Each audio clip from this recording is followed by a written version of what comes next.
Welcome back to How to Craft Fair. This is episode number 30 in the Craft Fair booth review series, where I take a look at a real craft fair booth submitted by one of my channel members, and I'm going to break the review down into 10 different segments.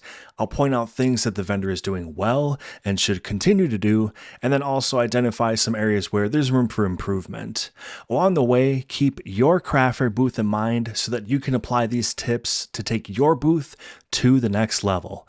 Let's go ahead and get started. Okay, and so today we're going to be taking a look at Danielle's booth, and her business name is Brooklyn and Maine, and she's based out of Delaware. So again, hitting that East Coast hard. Not very many states left on the East Coast, so excited to check another one off. And Danielle's booth is going to consist of handmade money cards and greeting cards, and then some other, paper products, paper items. But mainly, we're going to be focusing on those handmade money cards. If you aren't familiar with what they are, I'll show you in just a bit. But yeah, this is going to be a general review, not too many specific things that we're going to be trying to address, but just talking about kind of like the highlights and then the opportunities to improve at this particular booth. It is a 6-foot table, and let's take a look. All right, so here we go. Here is Danielle with her booth. Again, like I said, 6-foot table.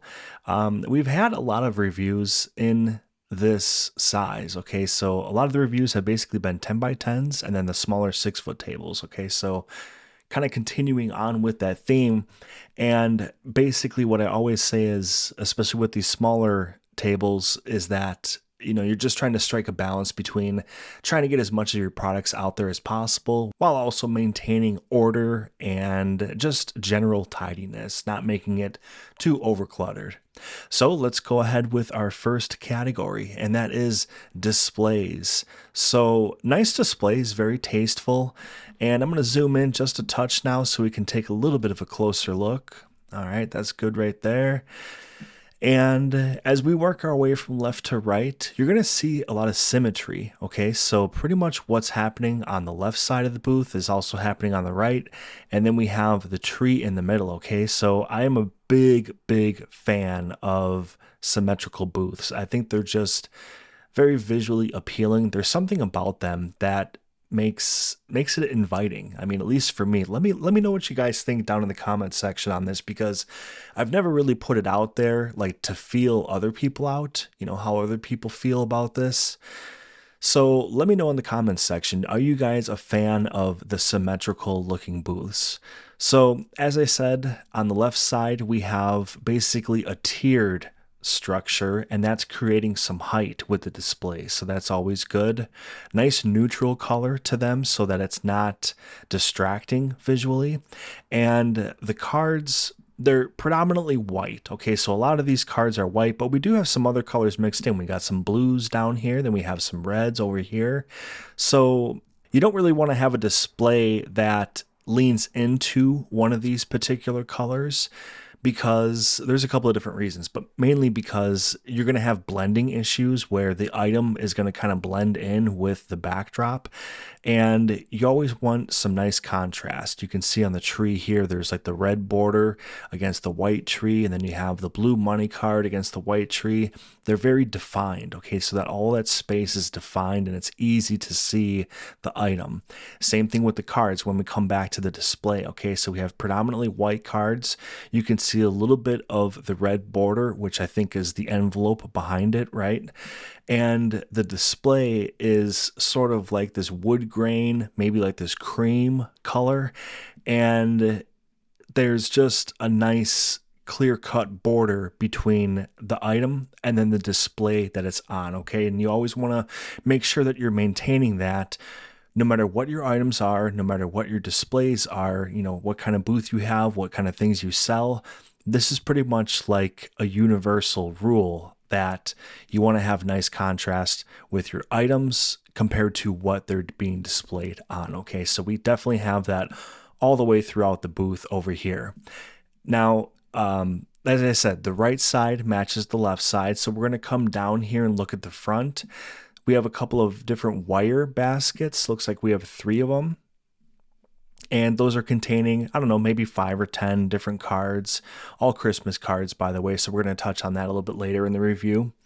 And then let's come back to this tree here. So the tree is being utilized as a display and also as a decorative piece. Now, this is especially important with 6-foot booths and 6-foot tables. Okay, when you have very limited space, it is an excellent idea to try to think of ways where there's multi-functional items at the booth. Okay, so as I said, this is a decorative piece that obviously fits in with the holiday theme at this particular event, but yet it's also being used as a display for the money cards. Okay, so this was actually one of Danielle's questions to me in her email to me when she reached out for a review, and she wanted some advice on how to display her money cards.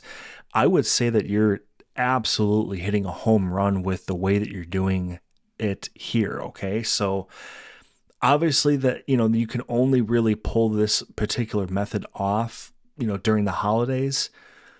But this is a really good way to do it, okay? This is a fantastic way to do it, and I would recommend that you stick with this, again, because you're making really good use of very, very valuable space at a 6-foot table. So not only do we have the tree, but then we also have this nice base here, and it's kind of like acting as like a tree skirt, right? But then it also has like this wooden border that rises up a little bit, and then you're able to contain a whole bunch of these money cards down in here. I have absolutely no issues with the way that you're doing all of this, Danielle. I think this is, again, a really, really big success with the way that you've got this all presented. So the only thing that I would say is that, you have 2 designs up here, and like right down here, for example, I can see a 3rd design, there's a 4th design. So try to get as many designs actually on the tree as possible. So maybe sacrifice a few of the ornaments, right? Unless those are for sale, right? I mean, I don't think they are, but that would kind of change things if they were for sale, okay?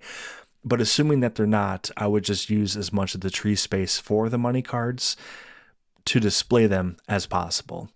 Okay, then finally, the one element of displays that we haven't really touched on yet is kind of like this back section here that's being used for the red and white bow cards, okay? So you can see that there's an additional level up here and a little bit of a riser, so it's creating some height, getting these cards visible from behind this section down here with the wire baskets. Okay, so really, really good job. I mean, this is very, very well thought out, and I don't have a whole lot to suggest, honestly, with the displays. We talked about the colors, the contrast. We've talked about the height. You have nice symmetry. Okay, so we've talked about that as well. Your displays are presenting the items so that you can see pretty much the entire design.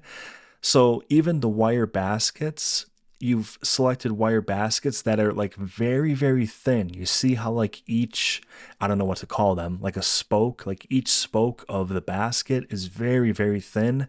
That's enabling you to see through it very, very easily to see the entire design of the card. Okay, so just tremendous job on your displays, absolutely tremendous, huge strength of the booth, and all I can really say is just keep it up. And as your booth expands, this is a 6-foot table, so if you were to venture out into like a 10 by 10 or even an 8-foot table, just keep this same flow and expand as you go to match the size of the booth appropriately, in proportion to your booth size.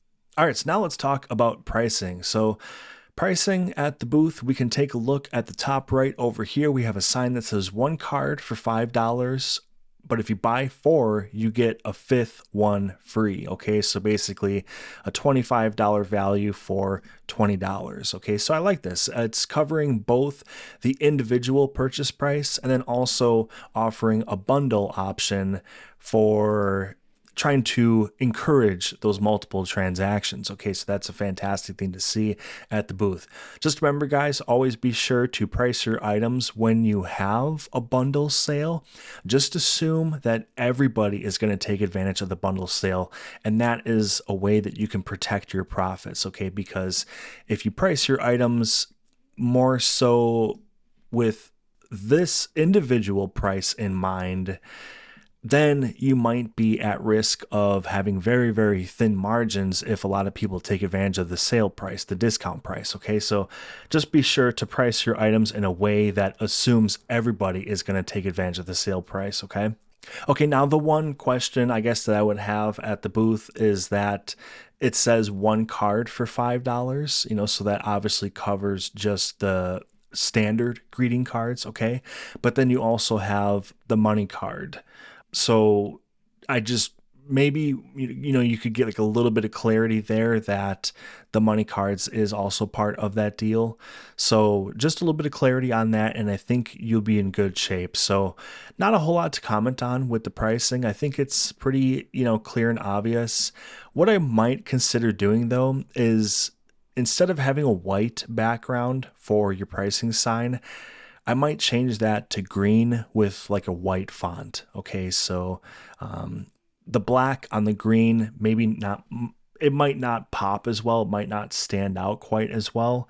So maybe green with a white font. The only reason why I suggest that is that, green is obviously just a subconscious association with money, right? I mean, we see green, we think money.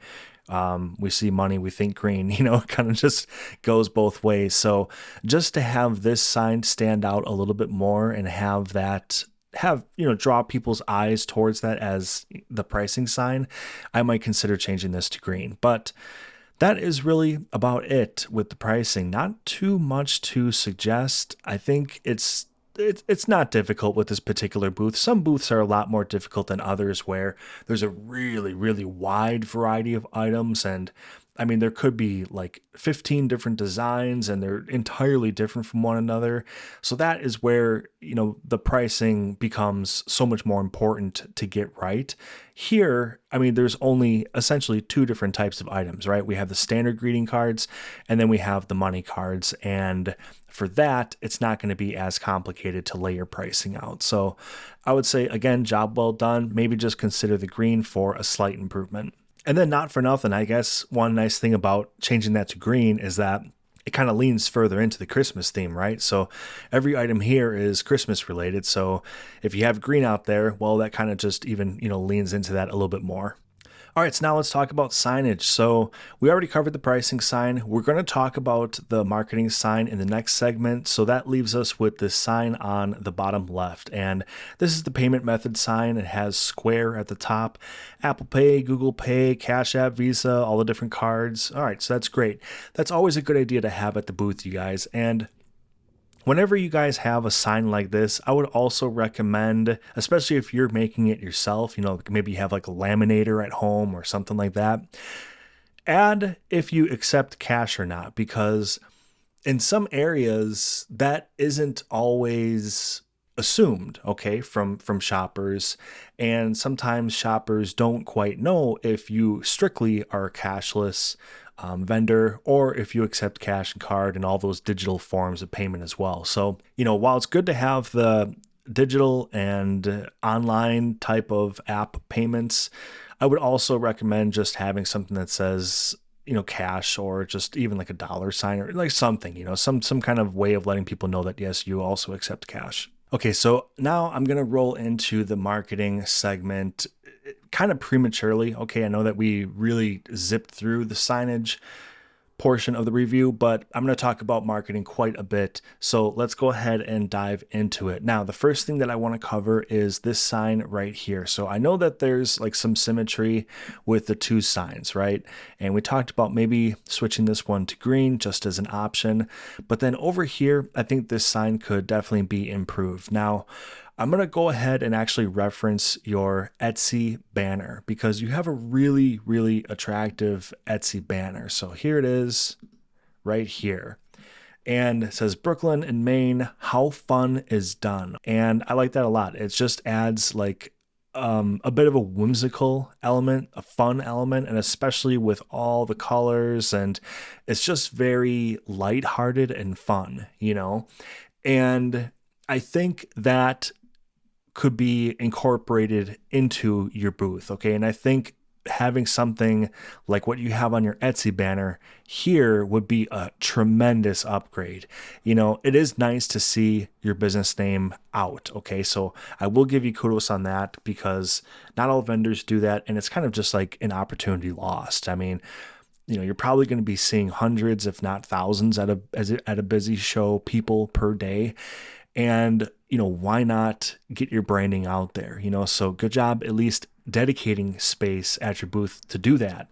But as I said, your Etsy banner is tremendous. And I think you would be best served to have something that looks like that out at the booth, just because it's going to be more memorable, more exciting, and more fun for the shopper. And as we come down to the bottom left portion of the booth, I see your business cards, and it does repeat the look of your Etsy banner. Okay, so we do see that fun, whimsical branding on your business card down here. So again, if it was carried up over here, now you're starting to establish consistency at the booth as well, so you have that branding in more than one place. With your business cards, if you were to, at some point, say, for example, start offering sets, like here, these actually might be sets. I can't tell, but it looks like there's a grouping of cards and then a grouping of envelopes, and it kind of just keeps repeating cards, envelopes, cards, envelopes. So I don't know if these are sets or not, but if you have sets, I would recommend getting stickers with your branding on it as well. And then that way, you could have like a sticker on it with maybe just a toned down version. So maybe it just has like your business name, right? Just Brooklyn and Maine. And then it has a price, and then it says set of 5, set of 10, whatever. So that could be another way for you to inject the branding at the booth. Because like I said, you have a really, really nice logo. It's very just memorable. And I think that is probably the most important thing about it. And the more that you hammer that home at the booth, the better. So now as we return to the booth, let's zoom out just a touch here. Okay.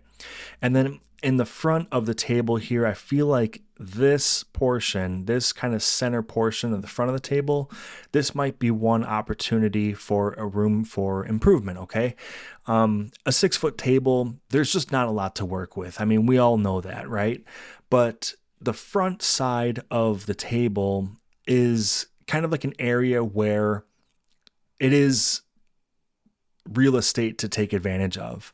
So there is some room here to work with, but it's like, okay, what can we do with it to make the most of it? Okay. So I would probably consider a table runner.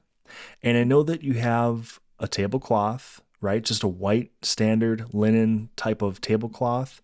And then you have the checker pattern tablecloth, which really leans into the holiday theme. Sometimes, and I'll touch on this later, like in the colors, contrast, and texture part, but sometimes I kind of not shun vendors, but try to steer them away from repeating patterns. But I'll explain later why it's not harmful in this instance, okay? But now we're talking about a table runner. So it's like, do you have a table runner kind of coming down and now we have 3 layers? Or do you forego the checker pattern and just go with the white tablecloth and then the runner? That is going to be up to you, okay? I mean, I never want to do these reviews and basically strip personality away from people's booths, okay? Coming to a craft fair is a lot of fun because you get to express yourself. You get to express like all your like artistic freedoms and desires and visions and things like that. So, I never want to tell people like, oh, your booth should look just like everybody else's, and stuff like that. So that's why I think that you should just kind of brainstorm how you can use this, but for your branding, okay? Because again, you have that nice logo, you can have Brooklyn and Maine on here and just really establish that logo. And then maybe something that explains the money cards a little bit, just really, really concise. Literally, if you can keep it to like 6-7 words or less, because everybody might not know like what a money card is. And if you don't, and you're watching this video, like what's a money card? Basically, it is like a greeting card, but it's instead of just having a standard greeting card where you open it up and then the money's kind of just tucked in there, this is almost like in reverse, where the money is rolled up on the outside, and it's just like a more, I don't know, it's like a more interesting way of delivering somebody a card with money in it, and just kind of makes it fun and different, and it's another option, it's an alternative, right? So I would probably put something on the runner that just says something about the money card. Okay. So even what you have on your Etsy page down here, this actually might be good right here. So on your Etsy, on everybody's Etsy page, there's going to be a name, like a shop name, and then you have the option to put like a shop description. And hers is handmade money cards and fun paper giftables. I mean, that in itself is good because it just, again, reaffirms what the booth is about, and then also provides a little bit of description to set people's expectations. Okay. But yeah, other than that, I would say pretty good with your marketing. You have like a nice base started, and now it's really just about pushing it out, pushing it out there. And one thing I would say about your business cards, from what I can see on the front of them, they look nice, but I would definitely be sure to have at least a link just typed out, or even better, a QR code maybe on the back of it that takes people directly to your Etsy shop, okay? Because I know that that's predominantly where you're trying to drive your traffic is your Etsy shop. So, and the nice thing about that too is that it can encourage sales not only between craft fairs, but possibly even year round. For instance, on Danielle's Etsy shop, she has not only all of her Christmas stuff, but then there's also birthday greeting cards and things like that, where it's kind of more appropriate year round. I know there's some Halloween ones on there too, even. So yeah, that probably keeps a little bit of action going year round, as opposed to like the heavy reliance on the in-person events being holiday related. All right, now let's talk about vertical space. So we did touch on this a little bit earlier. Again, this is definitely a strength of the booth. I like that the back of the table on the corners is being used for the tallest elements. That's very, very nice. I mean, with the exception of the tree, right? But that's, pretty narrow. I kind of call this the canyon effect, when there's pillars or high points at a corner of a booth, and then it sort of works its way down in height. So you can see these two big displays with the signs on top of them on the edges, and then next to them we have sort of like this medium height with the red card. All right, so there's like a medium level, and then we have a gap here, and gaps are extremely important at 6-foot tables. You have to maintain that breathability and space so that as you scan a booth, as you're a shopper standing in front of the booth right now, you can look at these pack of 4 greeting cards. Then you have a nice shift, not only in height, but also in color. Very, very smart to break that up visually. So it's not just white, white, white, and then white tree, and then white, white, white. You have it broken up, okay? There's nice visual gaps in the booth, and it basically just lets you digest the booth visually. So this is really, really well done, both from a height perspective and even a color perspective. Lots of awareness went into the design of this booth, you guys. It might look a little bit minimalistic at first. It's like, okay, there's maybe, 20 different types of cards out here and maybe 5 or 6 displays, right? But when you look into how this was laid out, it's very, very intelligent the way that this was laid out. So we talked about the taller displays being at the back of the table, okay? It's closest to her on the vendor side. But then on the shopper side, we get smaller and shorter, okay? So the displays, they get smaller in size and then they get shorter in height, okay? So that is just kind of creating like this really nice staggered effect. And every which way that you look at this booth, from left to right, front to back, side to side, it looks good, So again, your vertical space, as your booth grows, just grow out proportionally with it, okay? It's very, very important. A lot of vendors who do outdoor markets with bigger booths, like a 10 by 10, maybe even a 10 by 20 outdoor market, they'll still do winter shows, but of course, a lot of these shows are being taken indoors because of, inclement weather and all that. So if you're scaling down for an indoor show, just remember, don't overstuff it, okay? Don't make it so that everything is smothered and there's no breathability. And then the opposite thinking is also true. Like if you're a vendor who's used to doing indoor markets and you decide that you want to start doing outdoor markets with more space and stuff like that, you have to kind of work to fill it out more and make it look so that it's not desolate, okay? So just remember to always ride that ebb and flow of space. And again, just adjust your booth accordingly with the proportions of the booth size that you have. All right, now let's talk about colors, contrast, and textures. So this is where we're going to talk about the checkered table runner. Okay, so we have the white linen tablecloth underneath it, and then we have the big checkered, I'm going to call it a runner. It might even be a full-size tablecloth because you can see how far it's coming down on the sides, but we're going to call it a runner, okay, because we already have a tablecloth underneath it.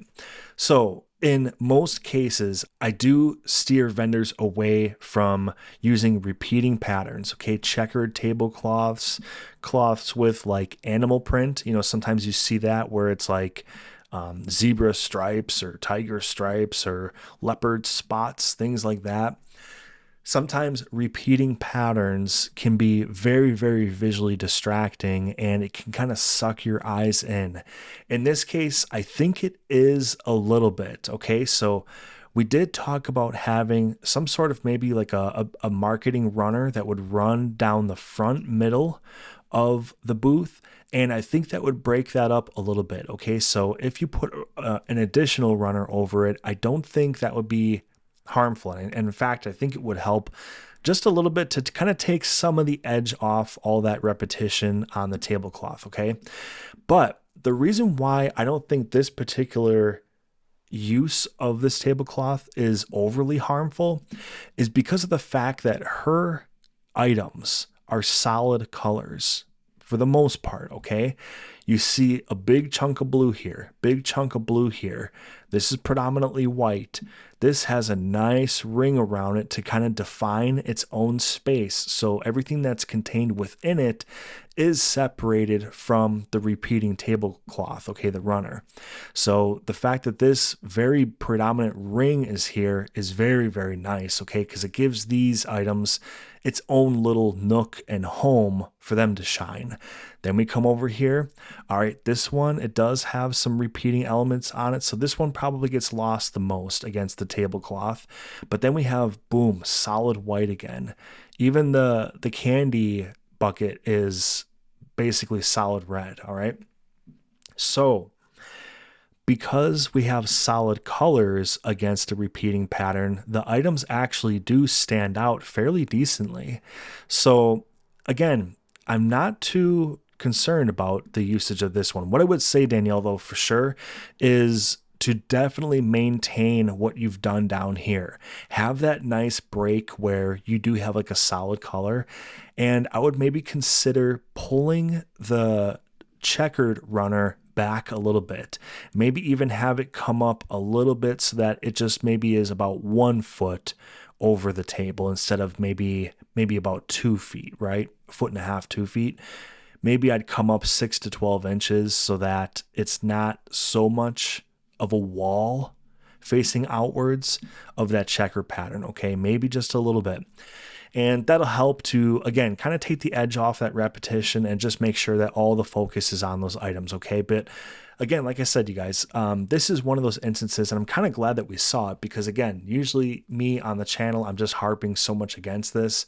But this is an example, and I'm glad that we get to see it of usage of repetition where it's not so harmful, and it does lean into the holiday theme big time. I mean, the pattern is red and green, right? So you can't do any better than that. So really, really nice job. I do think it helps the booth. I think it is attractive. And good job on pulling this off because, like I said, you're kind of in rare territory where, you have pulled it off in a way that works for your booth. So that's all I'm really going to touch on for colors, contrast, and texture because I did talk about the display contrast and color so much before. So, good job. The one element I'm going to touch on before we close out this category is your business card holder. It's also a checker pattern and it's black and white. So if you change anything, I would maybe consider swapping this out for something a little bit more neutral. Okay. So maybe go with that wood grain or that beige or something that's just a little bit more neutral. So it's not clashing with the pattern on the pattern. All right, so now let's talk about strength of theme. Definitely a strength of the booth.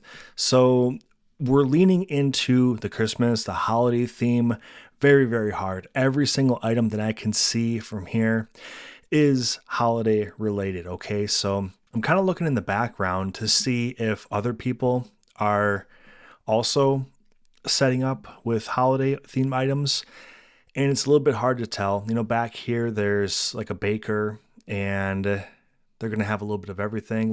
Back here, it looks like there's a woodworker. You can see a couple of wood projects, so I don't know if it was just maybe this time of year and basically you were pushing all your chips on the table for the holiday push, so, but either way, the strength of theme is clearly paper made items. All right. So paper crafts, whatever you want to call it.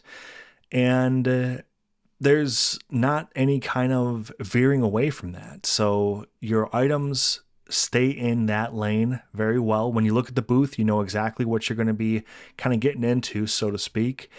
And the booth in itself has leaned into the holiday theme as well. So we obviously talked about the checkered tablecloth. We did mention the tree before. So that was kind of a nice dual usage there. And then also the peppermint container is sort of like a Santa outfit, right? And that leans into the theme as well. So really job well done. Your booth is displayed very tastefully and it leans into the holiday theme and your items are staying in their lane. So really there's not a whole lot of comment that I can give for this. I would just say, job well done. All right, now let's talk about accessibility. So with accessibility, there's a couple of different things I talk about. First of all, is it actually safe to get near the booth? Are there any kind of tripping hazards? Are there any cords running through? Anything like that? And then also, just from a visual standpoint, are people going to want to get close to the booth? Okay, so physically accessing it based on cleanliness and tidiness and things like that. So let's cover the first element first. I don't really see too many issues going on here. There's a little bit of length on the tablecloth. Okay, so you just got to be careful with that so that it doesn't bunch up too much on the floor. Otherwise, that can potentially create a tripping hazard. So I would just say pull this back towards your end a little bit. And then if you ever have like just too much tablecloth going on, let's say for instance you have tablecloths that are more for like a 8-foot table instead of a 6-foot, and you get to the hall and maybe they were supposed to give you an 8-foot table and you got a 6 or whatever.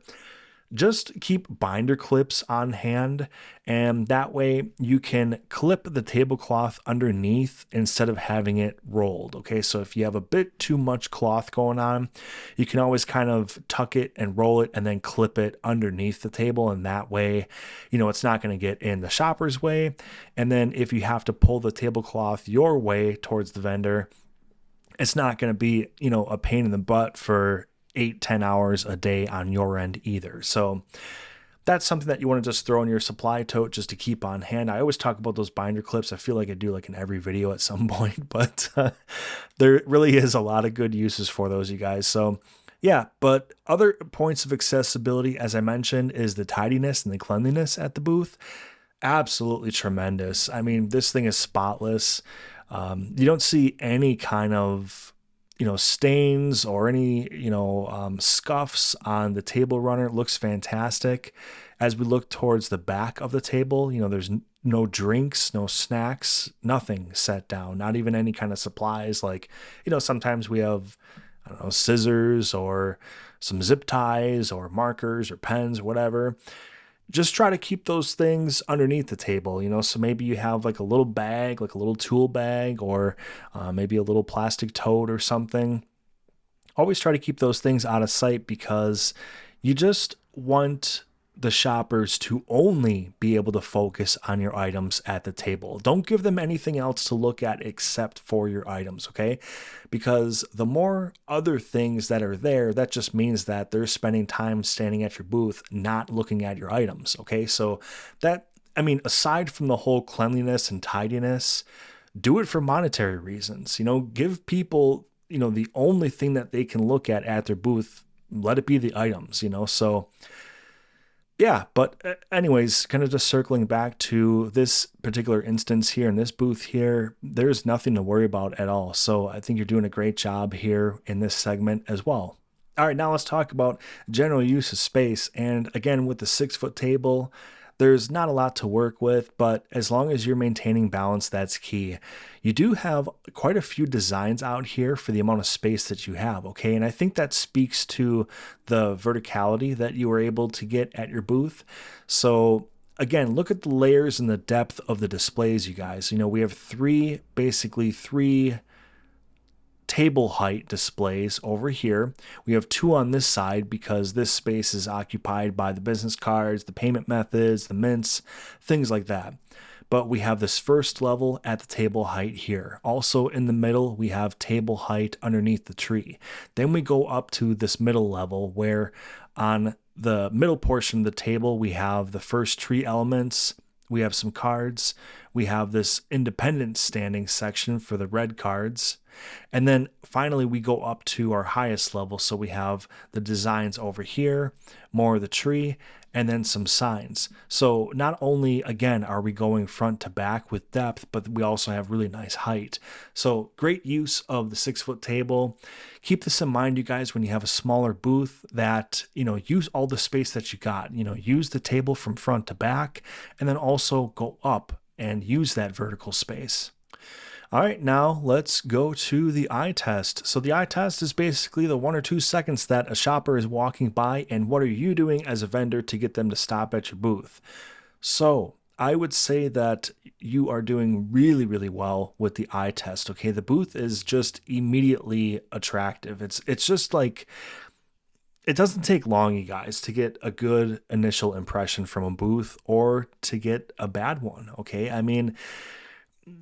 People are strolling through craft fairs at a pretty good clip for a reason. It just does not take long at all for people to figure out if a booth is attractive or not, so it's very clean, very well laid out. I would say that's probably the single most important thing on whether you're going to attract people to your booth or not is literally just making it presentable. Okay.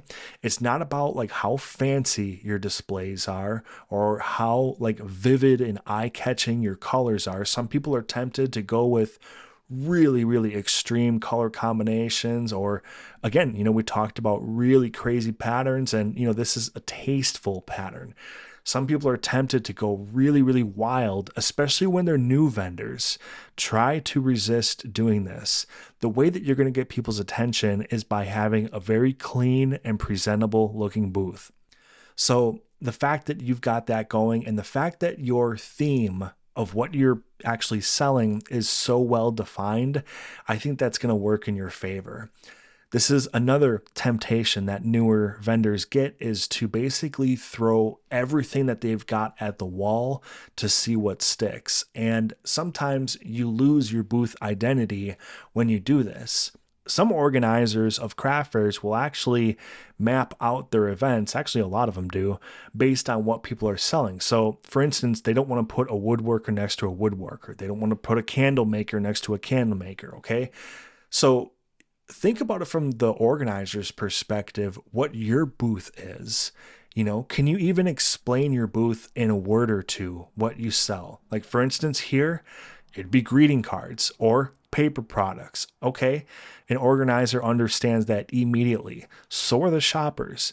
The shoppers are going to be able to tell that immediately. And that is what's important. Okay.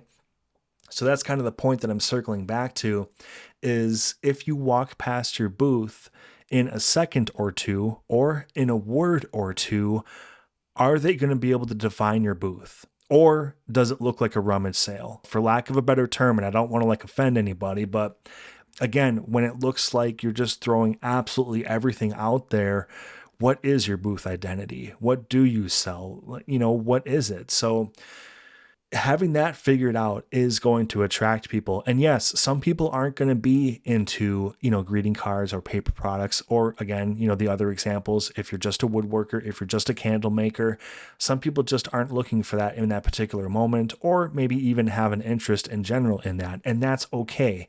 If 1,000 people walk through the door at a craft fair, you're not going to attract 1,000 people to your booth, you guys.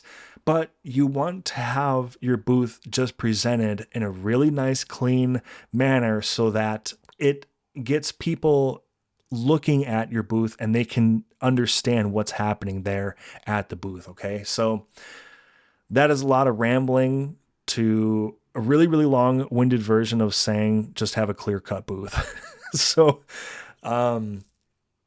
I used to have a boss that would tell me I had to kind of talk to people on the phone, like customer relations, you know, and I used to have a boss that would tell me, land the plane, John, land the plane, because I would just kind of like take the longest route possible in order to say something. But I hope that my point got across.